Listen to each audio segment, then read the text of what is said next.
ನಮಸ್ಕಾರ ವೀಕ್ಷಕರೇ ಮತ್ತು ರೈತ ಬಾಂಧವರೇ. ಇವಾಗ ಕರ್ನಾಟಕದಲ್ಲಿ SIR ನಡೆಯುತ್ತಿದೆ. ಇದರಿಂದ ಜನರಲ್ಲಿ ಸಾಕಷ್ಟು ಗೊಂದಲಗಳಿವೆ.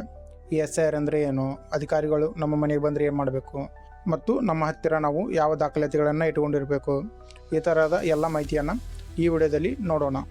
ನಾನು ನಿಮ್ಮ ಗ್ರಾಮೀಣ ಜ್ಞಾನ ಕನ್ನಡ ಯೂಟ್ಯೂಬ್ ಚಾನಲ್. ಬನ್ನಿ ವಿಡಿಯೋನ ಶುರು ಮಾಡೋಣ. ಮೊದಲಿಗೆ ಈ SIR ಅಂದರೆ ಏನು ಅಂತೇಳಿ ನೋಡೋದಾದರೆ, ಈ SIR ಅಂದರೆ ಸ್ಪೆಷಲ್ ಇನ್ಸೆಂಟಿವ್ ರಿವಿಷನ್ ಅಂಥೇಳಿ, ಇನ್ನು ಕನ್ನಡದಲ್ಲಿ ಹೇಳಬೇಕಂದ್ರೆ ಮತದಾರರ ಪಟ್ಟಿಯ ವಿಶೇಷ ಪರಿಶೀಲನೆ ಅಂಥೇಳಿ. ಇನ್ನು ಈ SIRನ ಯಾಕೆ ಮಾಡ್ತಾರೆ ಅಂತೇಳಿ ನೋಡೋದಾದರೆ, ಮತದಾರರ ಪಟ್ಟಿಯಲ್ಲಿರೋ ಮಾಹಿತಿಯನ್ನು ಮತ್ತು ನಿಮ್ಮ ವೋಟರ್ ಕಾರ್ಡ್ನಲ್ಲಿರೋ ಮಾಹಿತಿನ ಸರಿಯಾಗಿದೆಯೇ ಅಂತೇಳಿ ಚೆಕ್ ಮಾಡ್ತಾರೆ. ಮತ್ತು ಒಂದೇ ವ್ಯಕ್ತಿಯ ಹೆಸರು ಎರಡು ಕಡೆ ಇದ್ದರೆ ಅದನ್ನು ಸರಿಪಡಿಸೋಕ್ಕೆ, ಇನ್ನು ಯಾರಾದರೂ ಬೇರೆಯವರಿಗೆ ಹೋಗಿ ಅಲ್ಲೇ ಶಾಶ್ವತವಾಗಿ ಉಳಿದಿದ್ದರೆ ಅವರ ಮಾಹಿತಿಯನ್ನು ಅಪ್ಡೇಟ್ ಮಾಡೋಕ್ಕೆ, ಮತ್ತು ಹೊಸದಾಗಿ ನಿಮ್ಮ ಮನೆಯಲ್ಲಿ 18 ವರ್ಷ ಆದ ಹುಡುಗ ಹುಡುಗಿಯ ಹೆಸರನ್ನು ಈ ಮತದಾರರ ಪಟ್ಟಿಯಲ್ಲಿ ಸೇರಿಸೋಕ್ಕೆ ಈ SIRನ ಮಾಡ್ತಾರೆ. ಇನ್ನು ಅಧಿಕಾರಿಗಳು ನಿಮ್ಮ ಮನೆಗೆ ಬಂದರೆ ನೀವೇನು ಮಾಡ್ಬೇಕಂತೇಳಿ ನೋಡೋದಾದರೆ, ಅವರು ನಿಮ್ಮನ್ನು ಕೆಲ ಪ್ರಶ್ನೆಗಳನ್ನು ಕೇಳ್ಬೋದು.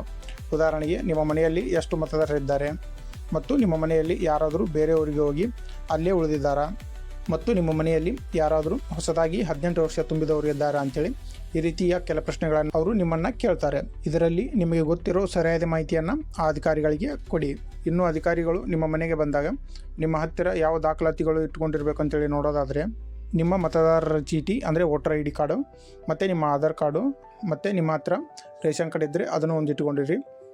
ಮತ್ತು ಹೊಸ ಮತದಾರರಿದ್ದರೆ ಅವರ ವಯಸ್ಸನ್ನು ತೋರಿಸೋಕ್ಕೆ, ಉದಾಹರಣೆಗೆ SSLC ಮಾರ್ಕ್ಸ್ ಕಾರ್ಡ್ ಆಗಿರ್ಬೋದು, ಅಥವಾ ಅವರ ಜನನ ಪ್ರಮಾಣ ಪತ್ರವನ್ನು ನೀವು ಇಟ್ಟುಕೊಂಡಿರಬೇಕಾಗುತ್ತೆ. ಇನ್ನು ನೀವು ಏನು ಇಲ್ಲಿ ದಾಖಲಾತಿಗಳನ್ನು ನೋಡಿದಿರಲ್ಲ, ಈ ಎಲ್ಲ ದಾಖಲಾತಿಗಳನ್ನು ಅವ್ರೇನು ಕೇಳೋದಿಲ್ಲ.